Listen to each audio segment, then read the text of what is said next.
Do you guys remember this series? It was released back in 2023, and then the new chapters just stopped coming. But finally, this masterpiece has made a huge comeback. This series starts off with a classic gate opening, monsters flooding in, and regular people suddenly awakening superpowers. You've probably seen it before. These newly awakened folks become hunters, and their job is to hunt down the monsters. Fast forward a decade after this whole gate opening mess, and we meet our protagonist, Kang Ji-hyung. The dude gets slammed by a huge block of diamond. He falls down to the ground and starts bleeding like crazy. He's convinced he's a total loser because, unlike all the bullies around him who've awakened flashy superpowers, all he's got is regeneration. Now on paper, regeneration is an S-rank ability, but for Kang, not so much. Every time he heals, it hurts like hell, and to make things worse, the bullies just keep attacking him, watching him suffer as he regenerates, and laughing at his pain. It's just brutal. Once Kang heals, there's not even a scratch left to prove he's been bullied and tortured, so the teachers and police can't do a thing about it. The fact that these bullies are S-rank awakened, they receive all kinds of special treatment from the government, so no one can raise a voice against them. Kang's pretty much stuck in a system that favors the powerful. The reason he is still enduring all this isn't because he's weak. It's because of his mother. You see, his dad died when he was just 5, and now he's grinding his way through this awakened specialization high school just to graduate, become a hunter, and support her. He's been silently suffering, thinking that with his regeneration ability, he could at least become a C-rank hunter. The pay wouldn't be much, but he was hopeful he'd be able to live a better life with his mom, somewhere peaceful, just the two of them. But that dream gets ripped apart on the day of his mother's birthday. That tragic day, he finds out she's been hospitalized after being beaten to a pulp by those same bullies. Now, she's in a vegetative state, and his world shatters in an instant. The investigators call this incident just an accident to twist the story, claiming that those awakened boys just happened to show up at his mom's restaurant. But here's what really went down. One of those jerks grabbed Kang's mom by the hand, trying to show off his diamond abilities and impress her with his flashy powers. She quickly turned away, and in the process, the bully's phone slipped out of the table and smashed on the ground. While Kang's mom was fretting about how she'd pay for the broken phone, that bastard suddenly drilled a hole right through her chest. And now they are just labeling this just as an accident as their abilities just flew into a rage. Hearing that made Kang so furious that he clenched his jaw so hard it started to bleed, and his teeth cracked from the pressure. His frustration was off the charts.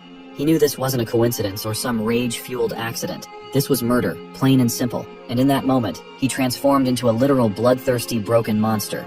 The cake he had gotten for his mom just splattered on the ground, a heartbreaking reminder of the life he wanted to protect. The scene then shifts to the mountains near the city, where those bullies are chilling out. One of them, with brown hair, is freaking out about what happens if the woman dies. The diamond boy just shrugs it off, saying nobody cares. He jumps off the rock he's sitting on, and starts bragging about how they're young enough to be protected by the law. And since they're awakened, no one can take any legal action against them. The brown-haired guy still seems unsure, and that's when the diamond boy gets annoyed, asking if he really thinks that was his first time beating someone up. Right at that moment, our protagonist shows up, and he begins running toward the clowns. They look at him and wonder who the hell he even is. That's when Kang snaps, demanding to know why they did that to his mother. That's when the diamond boy realizes who Kang is, and starts teasing him, saying he didn't know that woman was his mom because she looked pretty young. With a flick of his finger, he drills a long diamond spear right into Kang's chest, casually bragging about how he tried to flirt with her. Kang grits his teeth and starts pulling that massive diamond spear out of his chest. His body begins to regenerate and the pain is excruciating, making his tears stream down his face. Finally, he yanks the spear free, leaving a huge hole that heals up almost instantly. The diamond boy quickly conjures up more of those diamond spears, and with another flick of his finger, sends a barrage of these sharp needles piercing Kang's body from all directions. He's pinned down to the ground, immobile and helpless, as the weight of his pain and anger bears down on him. But Kang quickly fights against the pain, pushing himself forward toward these monsters. His face is a terrifying mess, like a bloodthirsty hound determined to reach them and tear them apart. The diamond boy just laughs at Kang's miserable situation and turns to his friend Thor, telling him to show this brat that he's out of their league. Thor hesitates for a moment, clearly unsure, but eventually decides to use his ability. And as he does, a massive storm of electricity descends from the sky, shocking Kang to his core, and he crashes back down to the ground, head first. A trail of blood left behind marks his struggle as he tried to reach those bastards. They eventually start to walk past him, thinking they've won. That's when Kang, fueled by sheer rage, grabs one of the thugs by the leg and asks the bastards where he is going. The diamond boy has had enough of this brat clinging to them.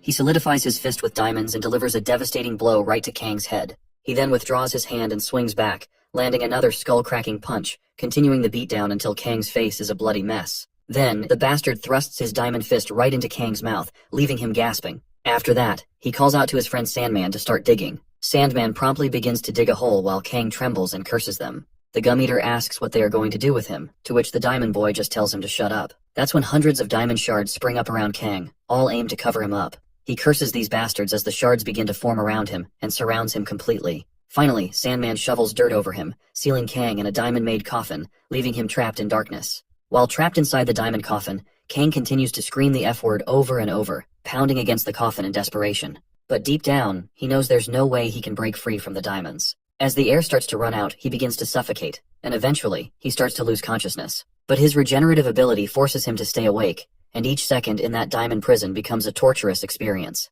In a fit of desperation, he grabs a sharp diamond shard and thrusts it into himself, but even that doesn't bring death. Instead, painful memories of his mother flash through his mind, reminding him of her struggle and hopelessness. It's a cruel irony. His power to regenerate won't let him die, leaving him trapped in this painful existence. He feels utterly powerless, a soul consumed by despair. Then it hits him that this is exactly how his mother feels right now, truly hopeless and helpless. The thought drives him to the edge, igniting a fire in him, and he starts punching the walls of his coffin, fueled by a desperate hope to break free from this suffering. No matter how long it takes, he's determined to escape.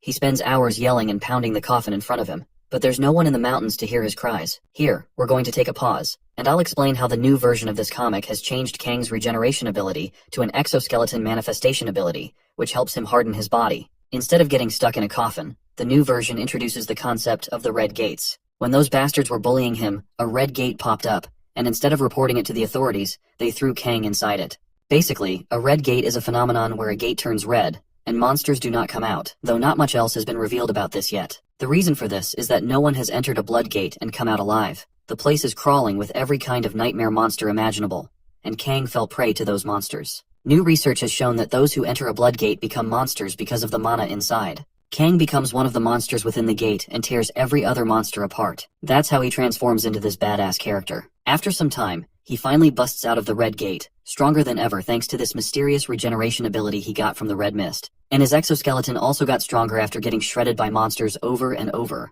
In the older version, it's different, and I'll explain that in a bit. So let's pick up the older version of the story. 5 years have passed since Kang got stuck in the diamond coffin. We see those 3 thugs who locked Kang in that hellhole, and they're being broadcast live on a show. The host calls these bastards selfless heroes who are doing volunteer work for the country. The scumbags claim they feel joy whenever they help those in need, and they still feel that way. The host then asks them about the rumors of their past, specifically that they hurt a civilian 5 years ago due to an ability outrage. Sudden silence fills the stage as the idiot dramatically pauses before bursting into fake tears, claiming that the victim was a close friend's mother. His 2 friends look bewildered, completely thrown off by how he's making this shit all up.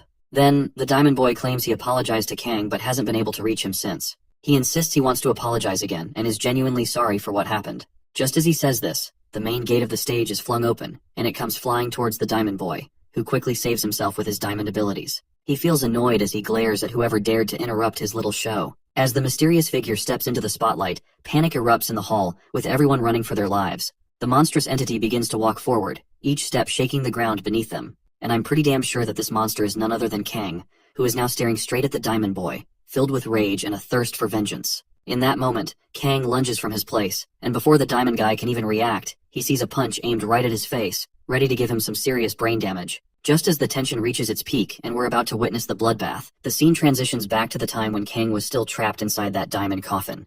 He's lost all sense of time, with no clue if he's been stuck there for a month or maybe even a year. All he knows is that the diamonds haven't even gotten a scratch. After pounding on those diamonds for what felt like forever, he realizes his regenerative ability is different from others. The continuous injuries trigger an excessive regeneration, and he evolves into a stronger version of himself. His exoskeleton emerges, and inside that grave, he destroys his body over and over again, regenerating each time. He feels every bit of pain as his blood splatters, flesh tears, and bones snap. Yet he keeps ripping himself apart, and the agony becomes worse than death itself. But all that excruciating pain pays off when he finally sees the light of the outside world. In the present, as soon as he lands a punch on that bastard's face, the guy's eyes nearly pop out, and he goes flying, leaving his friends stunned in their tracks as they watch this literal monster attacking them out of the blue. Kang remembers the words those idiots threw at him, challenging him to get out if he could. And here he is now, standing right in front of them, and reminds them that he has finally got them. Surprisingly, the Diamond Boy begins to stand back, and he quickly tells his friends to just kill Kang. The Lightning Guy, desperate to defend himself, tries to zap Kang with his electricity, but it has no effect on our boy. He merely clenches his jaw, fueled by rage, and launches himself at the Lightning Guy, cutting his head clean off. The head spins through the air, blood splattering everywhere. The Headless Guy finally collapses along with his head. The other stupid head then tries to take our boy down. He uses his sand powers to conjure up a bunch of rocks, trying to crush him. But my guy just busts right through those rocks, shaking off the rubble, and grabs this jerk by the jaw. After pinning him to the ground, he swings his fist and boom, blows his head clean off. While that's happening, the diamond boy sneaks up from behind and lands a crushing blow right on our boy's head. But unfortunately for this stupid head, his fist just cracks on impact. Desperate, he conjures a whole ton of diamond needles and launches them all at once towards Kang. They pierce right through him, and blood starts leaking out from every nook and cranny. But despite all that, our guy starts to stand up. The diamond guy panics. He quickly turns his whole body into diamonds and starts beating the crap out of him. He's pummeling our boy with everything he's got, just like the old times. He even shoves his fist into Kang's mouth, thinking he's got him cornered. But this time, our guy just clamps down on his jaw, and suddenly, the diamond fist starts to crack under the pressure. My guy then thrusts a sharp bone right into the bully's chest. He's getting desperate as our boy keeps driving that bone deeper. In a last-ditch effort, the bully conjures up a giant diamond spear that bursts from the ground, piercing our boy right in the chest and lifting him about 6 feet off the ground. While Kang was getting lifted up into the air, the bully's hand was still stuck under the jaw and he lost his arm. The once cocky bastard has turned into a scared puppy, and the only thing in his mind right now is to just run away as fast as possible. But sadly for him, he's not going anywhere. Kang grabs one of those same diamond needles and throws it right into the coward's body, pinning him down right there. He starts crawling on the ground, squirming and whimpering in pain as our guy walks toward him. He's begging Kang to stay away, but we all know that no amount of pleading is going to save him now. Our boy begins his torture, and blood spills everywhere when he stabs the bastard with those same diamond needles he was hit with earlier. Once all of those needles are lodged inside his body, he trembles as he asks our boy who he even is. Kang promptly grabs his skull and rips it apart, revealing his full face. And just like that, the bully's mind flashes back to the past. The realization hits him hard when he remembers that this is the same guy he used to torment. Afterwards, Kang goes full force with his revenge, pummeling the life out of this guy. He's relentless, beating him to a pulp without holding back. There's no mercy here. Finally, he shoves his hand into the bully's mouth, and after one last moment, he withdraws his hand, taking the life of the bastard who made his life hell. His revenge is complete. The people who bullied him are dead. The ones who hurt his innocent mother have finally been brought to justice. Now he just stands there, staring at the pool of blood beneath him. And as if on cue, the rain starts pouring down. His mind flashes back to the moment he got out of the coffin. The first thing he did was rush to see his mother, who was still in a vegetative state at the hospital. In the current moment, he screams and cries as the rain pours down around him.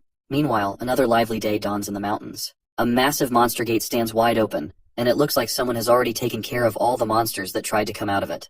The entire adventurer party is amazed that this lady performed so well, especially since she claims it's her first time going this deep into the gate. She just snickers and expresses her gratitude, saying thanks for looking out for them. But then, the thugs' expressions shift from friendly to creepy. They start approaching the lady, grinning sinisterly as they say they're far more grateful to be with her. As they advance toward the lone girl, she trembles in fear. One of the disgusting perverts leers at her, reminding her that no one knows what happens inside the gate, and it could take a month to get out of here. One of the muscle-bound gorillas grabs her hands, creeping closer and saying he's excited to spend that month with her. The lady cries as she hears these heartless men taking advantage of her vulnerability. But before anything can happen, the same gorilla is the first to lose his head.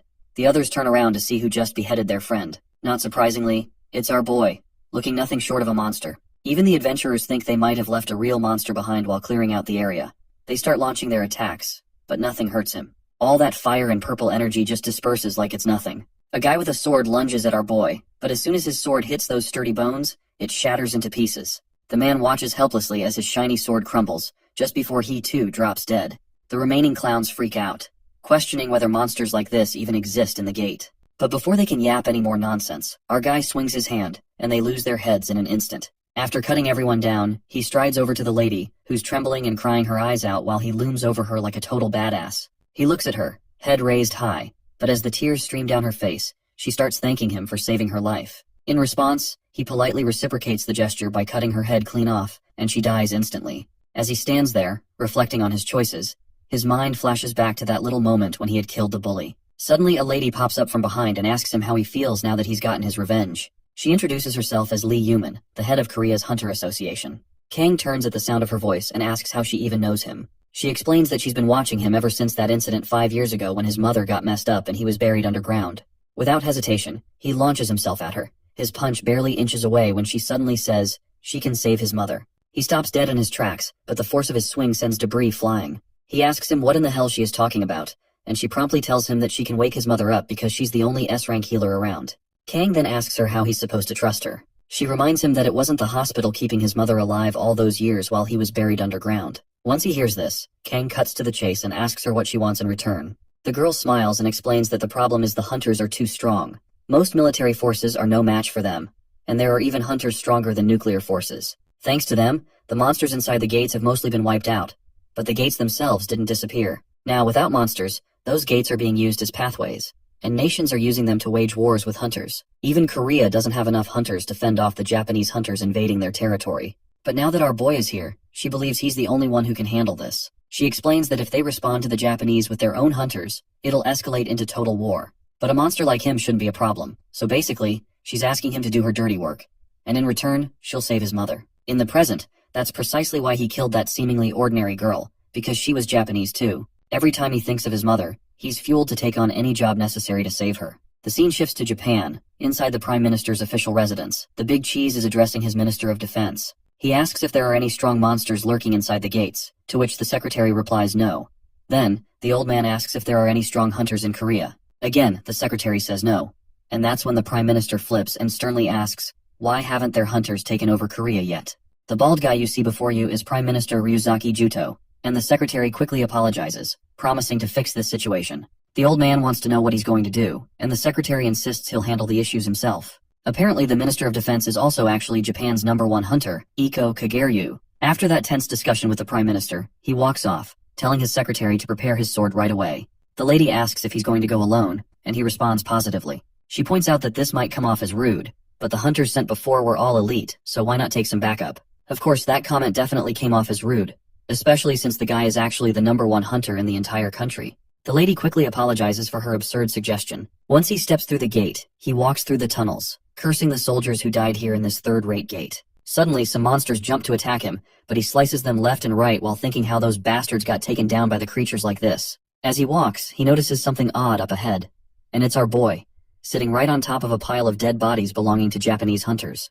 The hunter feels a mix of rage and excitement to see a formidable foe. He quickly swings his sword at our boy, but my guy manages to save himself with his bones. This hunter is so full of himself that he feels disgusted at the audacity of a monster trying to block his sword. He then delivers a blow to Kang's chest, using one of his fancy skills, First Moon Slash, that sends our boy sliding across the ground from the impact. He follows up with a second Moon Slash, and his strike slices through our boy, but it's not even enough to cut through his exoskeleton.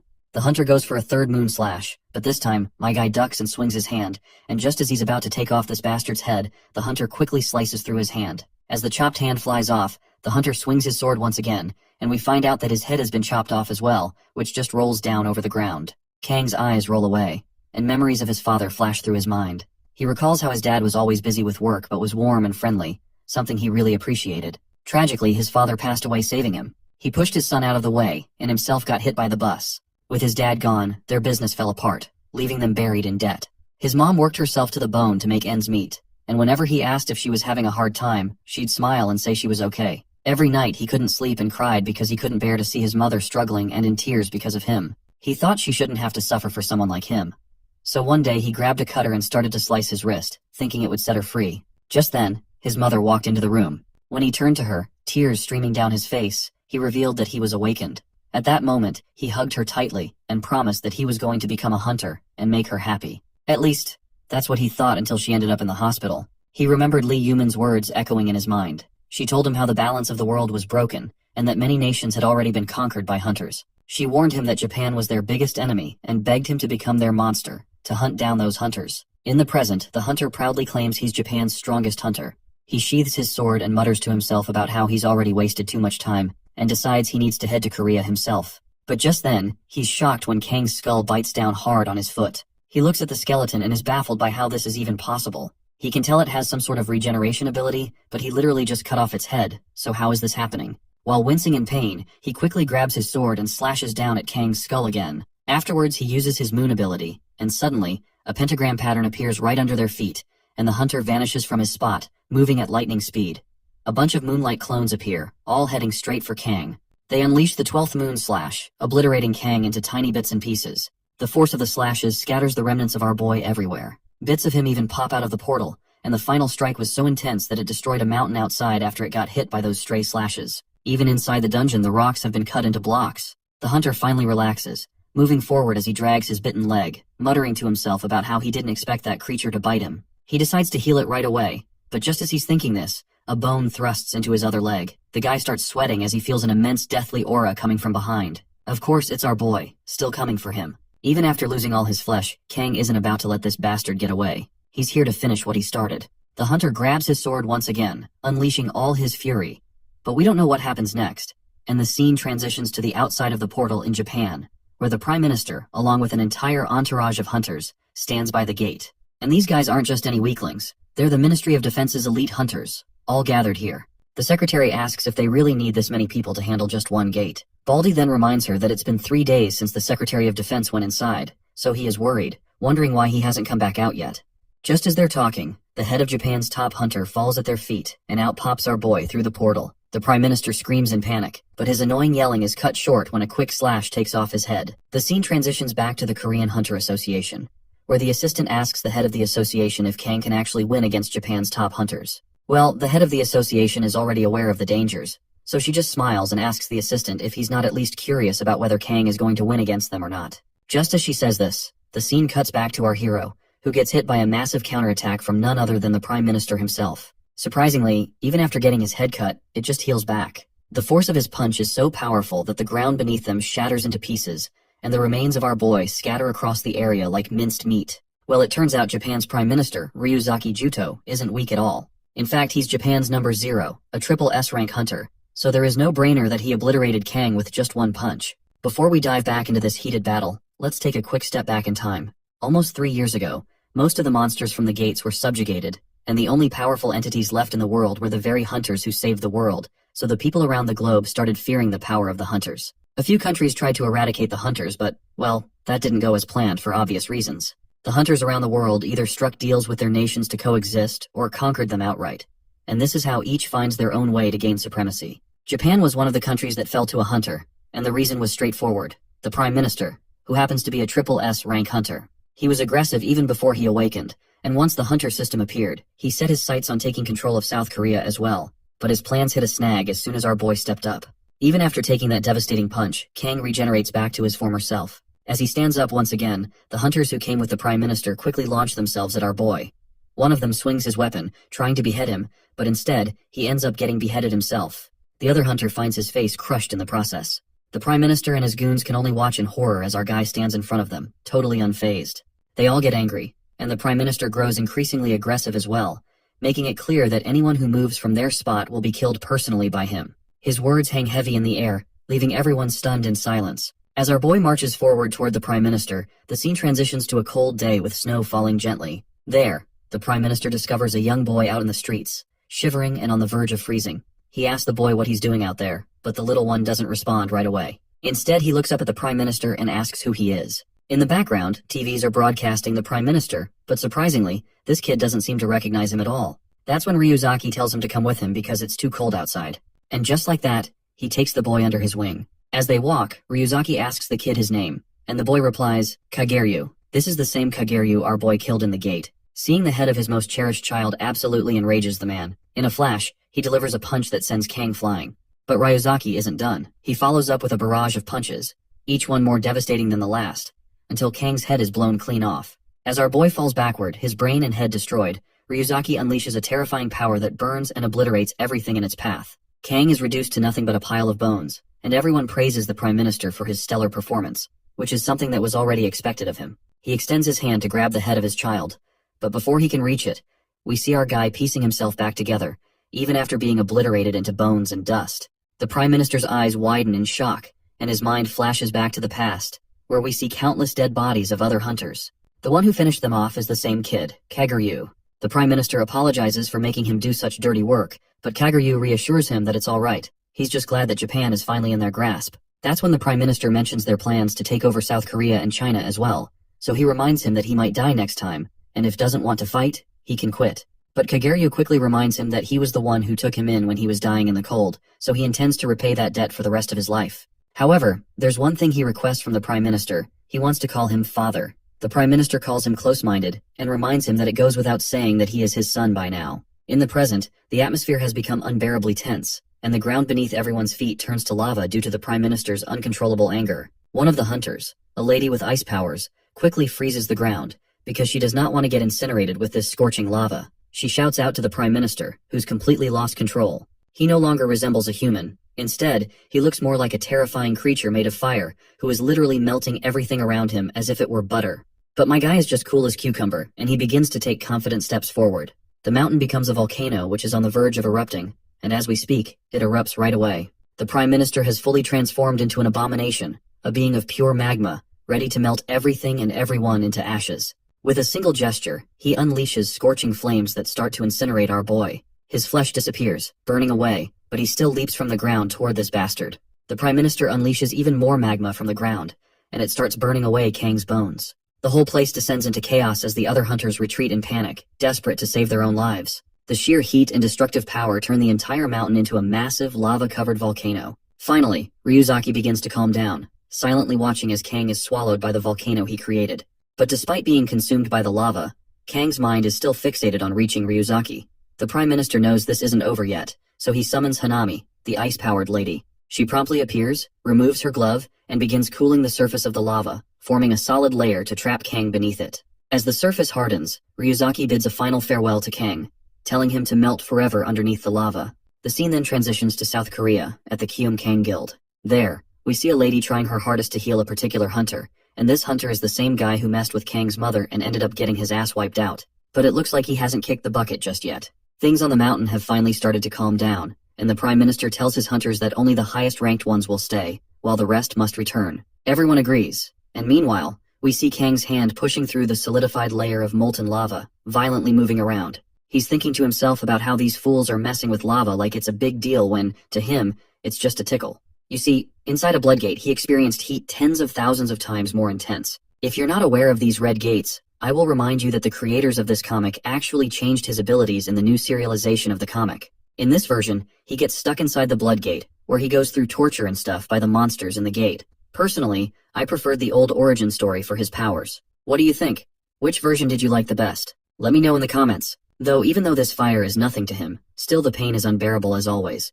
But he has to go through this regardless. Eventually, Kang breaks through the tough ceiling of dried lava, leaving Hanami completely boggled. She can't believe her eyes as he literally crawls his way out from the depths of hell. The Prime Minister is sure by now that shit is about to get real, so he tells Hanami to gather the other hunters and find somewhere safe to hide. She glances back at Kang, and can understand why the Prime Minister is sweating his balls. Then, the Prime Minister jumps down into the volcano itself, landing right beside our boy. The scene then transitions to the past in Japan, where Hanami is asking him why he is overexerting himself, reminding him that magma regeneration is not omnipotent. The Prime Minister responds by telling her that among the 4 great hunter nations, which follows as USA, China, Russia, and Japan, Japan is the weakest. He fears that if they can't absorb South Korea, Japan might not survive. Hanami hugs his muscular arm tightly, trying to comfort him. She reminds him that many of their hunters will die in the process, but the Prime Minister makes it clear that he'll fight himself if he has to. He's ready to sacrifice his own body if it means protecting his country. With that determination in mind, the Prime Minister punches the ground so hard that Kang is thrown back by the sheer force. He then quickly charges his fist with immense power and delivers a punch so massive that Kang is sent crashing into the volcano wall and shatters it in the process. Ryuzaki doesn't let up, continuing his relentless barrage. As Kang is thrown around, he regains his balance, but the Prime Minister throws yet another massive wave of fire at him. The flames hit their mark, severing Kang's hands and flinging his body away. Prime Minister just doesn't stop there. He leaps into the air and comes crashing down like a goddamn meteor, causing the entire mountain to shake with his godlike impact. Meanwhile, Hanami reaches the other hunters and urgently reports that the Prime Minister has ordered an evacuation. Despite the danger, she declares that she will remain behind to support him, but the other hunters refuse to follow her command. They apologize to her, and insist that they won't abandon the Prime Minister. They owe him too much for the help he's given them, and they are prepared to lay down their lives to protect him until the very end. It's then that they address her as the Prime Minister's wife. On a side note, it's probably a good thing they updated the Prime Minister's appearance from a jacked-up old man to a younger version, because the idea of him having a wife who could pass as his daughter would have been pretty awkward. Back in the heart of the volcano, the battle rages on. Ryuzaki is relentlessly pushing Kang deeper and deeper into the molten depths. At one point, Kang's entire body is incinerated, reduced to nothing, but, as you might expect, he begins to reform again, and soon, he's crawling his way out of the volcano once more. Kang suddenly leaps toward Hanami, which leaves the Prime Minister absolutely fuming. Kang, on the other hand, grabs her freezing hand and he immediately begins to freeze as well. But despite that, he drags her down into the volcano with him. The other hunters quickly jump into the volcano to join the fray. Ryuzaki does not waste his time either, and prepares a devastating counterattack. In the blink of an eye, He slashes off Kang's arm and pulls his wife close, trying to protect her, but Kang manages to slice off Ryuzaki's head in the process. The head begins to fall, though it remains connected to the body through Ryuzaki's magma powers. But my guy does not let this golden opportunity go. He grabs Hanami's hand, the one with the ability to freeze anything by touch, and forces her to touch her husband's head. Before we see Ryuzaki's head freezing, Kang finds himself shattered into pieces by the other hunters, his body broken and his head falling away. The other hunters ask Hanami if she is okay, but her mind is occupied with the thoughts of her husband's well-being. She starts to tear up when she realizes that she has frozen her own husband's head before it could attach back to his body. To hit the last nail on the coffin, Kang steps on that ugly head, shattering it into pieces. A wave of despair washes over them when they realize that this monster is still alive. In the next moment, he dashes forward with incredible speed, slashing through everything in his path, leaving Haname in tears as she watches her comrades dropping down like dead flies. Now it's finally her turn to lose her head. In her final moments, her eyes begin to close, and she senses her head falling away. In that instant, memories flood back, and she gets flashbacks of the time she spent with her husband. Moments filled with joy and love. But as her head falls, those pleasant memories twist into horror, marking the loss of everything she held dear. With her consciousness fading, she reaches out to touch her own head. And at that very moment, she freezes herself entirely. A tragic end to her beautiful life shared with her husband. Limbs are scattered everywhere, and there is no one left alive except for our boy. He finally climbs out of the volcano, and decides it's time to head back to Korea. The scene then transitions to South Korea, inside the Kyum Kang Guild's Monostone storage room. There, we find Tae-soo, that same sucker we love to hate, pushing himself hard to get stronger. This lady, whom I don't know the name of, warns him not to overdo it, reminding him that he was the only one with mana left, which is why he barely survived while his friends are already pushing up daisies. Tae-soo acknowledges the harsh truth. He admits that he remembers everything clearly. More than that, he recalls how the brat he used to bully back in school days escaped the Bloodgate and killed him and his friends. It seems they've changed Tae-soo's powers too. The stones he's conjuring up, which used to be blue, now radiate red color. We then also learn that he is the guildmaster of Kyum Kang, an S-rank hunter known as Han Tae-soo. Fueled by revenge against Kang, he instructs the lady to release the seal that's been holding him back. A while later, we see her totally exhausted, panting heavily as she tries to catch her breath. But despite her fatigue, she delivers the good news that the seal has been broken, and he is now free to unleash his terrifying powers. Tae-soo commands her to assemble the members of the Kyum Kang Guild immediately. Once they gather in the assembly hall, he stands on the stage, and everyone bows their heads in respect. They express their disbelief that he had been presumed dead, but now that he's alive, they're eager to follow his every order. The head of the Kyum Kang's intelligence team, an S-rank hunter named Han Kung-chan, reports to his master that Kang has moved to the gate following the massacre in Japan. Before Kung-chan can say more, Tae-soo grows impatient and simply orders them to kill that bastard. Han acknowledges the command, swearing on their lives that the entire intelligence team will carry out the order. But just as he finishes his pledge, Tae-soo just chops off Kung-chan's head, leaving the other members stunned in their tracks. As he holds the chopped-off head of his junior, we learn that Tae-soo has already absorbed the Korea Hunter Association 3 years ago. Tae-soo then kills another guy by twisting his limbs apart, and the body explodes, showering blood everywhere. The scene transitions to the past, where a girl asks him if removing the seal is necessary since his ability is cursed. Well, we all know his answer pretty well. In the present moment, he starts killing everyone in sight, and it's one hell of a massacre. The members of the guild run for their lives, but it's all in vain. Tae-soo literally kills all 1,528 members of the guild, and absorbs their powers into himself. He's going crazy as he absorbs this overwhelming energy, while the lady just sinks into despair, asking why he has to do this. That's when Tae-soo reminds her that Kang killed the Triple S rank Prime Minister, so he's sure that even after absorbing all these hunters, it still won't be enough to fight him. He's determined to kill Kang at all costs, and is planning to go to Russia to gain even more power. The scene then transitions to a port, where we see Lee Yuman, who promptly welcomes Kang as he steps out of the gate. Next, the scene cuts to the hospital, where Kang's mother is. We learn that Yuman has started the procedure to heal her. She uses her S-rank healing ability to restore damaged cells one by one, channeling her mana into the process. She performs this procedure every day since it consumes a lot of mana, so it's going to take some time, but she's confident that she can save his mother. Once she finishes her usual healing session and steps out of the ward, she mentions that if she keeps this up every day, his mother will wake up by next week. Yuman then plops down to the ground from extreme exhaustion, and Kang can tell that this is costing her an extraordinary amount of mana.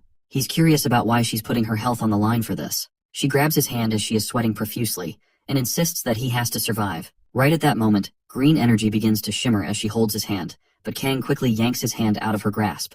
On the other hand, the girl seems to figure something out, which is that Kang's beastification has progressed significantly within the Blood Gate. She reveals that ever since the gate first appeared 15 years ago, all other gates have slowly turned into blood gates.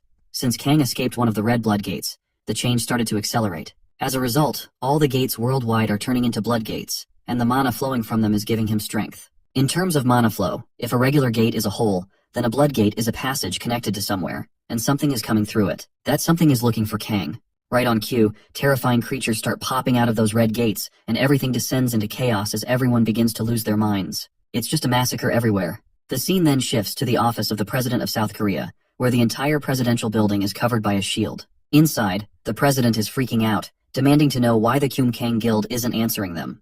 The assistant beside him grimly explains that the guild has been annihilated. The president gasps in disbelief, asking why. The assistant admits he's not sure. He then asks the president if they should request help from overseas. But the big cheese shoots that down, saying it would be like inviting self-destruction. He instructs his assistant to declare martial law first, but the assistant replies that the military can't do anything against those monsters. The president reminds him that it's still better than doing nothing, especially since Kang Guild was not the only ace up their sleeve. He explains that they have other hunters too, and they belong to Korea's second-ranking guild, Dosa Guild.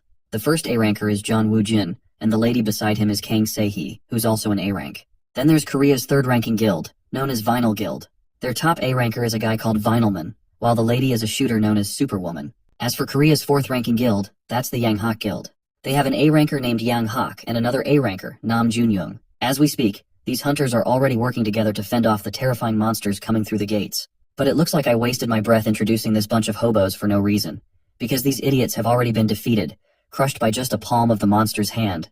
We also see our boy there, and he asks Yuman, since these monsters are appearing because of him, does that mean the deaths of these hunters are on him too? Yuman just looks at him and asks what he intends to do about it. At that moment, we spot a girl on the road, about to get crushed by a giant monster's palm just like everyone else. But, as expected, our guy literally slices that monster in half and saves the damsel in distress right away. It looks like Yuman now has her answer to the question she asked him about what he intends to do. Kang then reveals that when he died inside the Bloodgate, the gate's mana tried to turn him into a monster. He barely endured it and ended up with an abnormal regeneration ability, or so he thought. It turns out he did not get any regeneration abilities, but the mana just won't let him die until he becomes a complete monster himself. He clenches his jaw in frustration as he recalls how he's finally trying to live a peaceful life after taking care of his mother. But now these monsters have started to meddle in his life. He grabs one of the monsters and tears it to shreds. As he's ripping the monster apart, we enter the place where all the red gates are connected. Inside, we hear a voice asking if this boy is the one who caused the crack. This curious voice belongs to a terrifying undead creature with nothing but bones and no flesh. But before we can learn anything about this mysterious being, the chapter ends. Don't worry though. As soon as new chapters drop, I'll be here to narrate them for you as quickly as I can.